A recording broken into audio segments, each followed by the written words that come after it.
মৃত্যুর মাধ্যমে আখিরাতের প্রথম যাত্রা শুরু হয়। প্রতিটি প্রাণীর মৃত্যুবরণ করতে হবে। একজন মুমিনের লক্ষ্য থাকে কিভাবে তার মৃত্যুটা আল্লাহর সন্তুষ্টিজনক হয়। মুমিন ব্যক্তি চায় তার মৃত্যুটা এমনভাবে হোক যাতে আল্লাহ তার উপর রাজি এবং খুশি থাকে।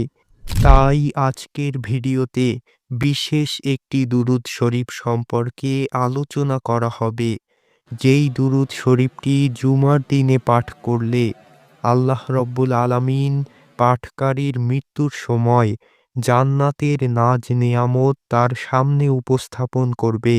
অর্থাৎ পাঠকারী জান্নাতের নিয়ামতসমূহ দেখে দেখে মৃত্যুবরণ করবে। মৃত্যুর ভয়াবহ যন্ত্রণা থেকে আল্লাহ তাআলা তাকে মুক্তি দিবেন।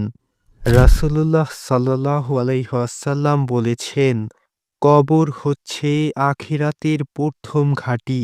যে এর আযাব থেকে মুক্তি পাবে তার জন্য পরবর্তী ঘাঁটিগুলো সহজ হয়ে যাবে, আর যে মুক্তি পাবে না তার জন্য পরবর্তী ধাপগুলো আরও কঠিন হবে। আলোচ্য হাদিস থেকে আমরা আশা করতে পারি এই দুরূদ শরীফটি পাঠ করলে কবর থেকে শুরু করে জান্নাত পর্যন্ত পৌঁছাতে আমাদের সকল ঘাঁটিগুলো সহজ হয়ে যাবে ইনশাআল্লাহ। আজকের গুরুত্বপূর্ণ দুরূদ শরীফটি হচ্ছে, আল্লাহুম্মা সাল্লি আলা মুহাম্মাদিন ওয়া আলিহি আলফা আলফা মাররাতিন। আলহামদুলিল্লাহ। এই দুরূদ শরীফটি পাঠ করার নিয়ম হচ্ছে, এটি জুমার দিনে অথবা রাতে যে কোনো সময় 1000 বার পাঠ করতে হবে।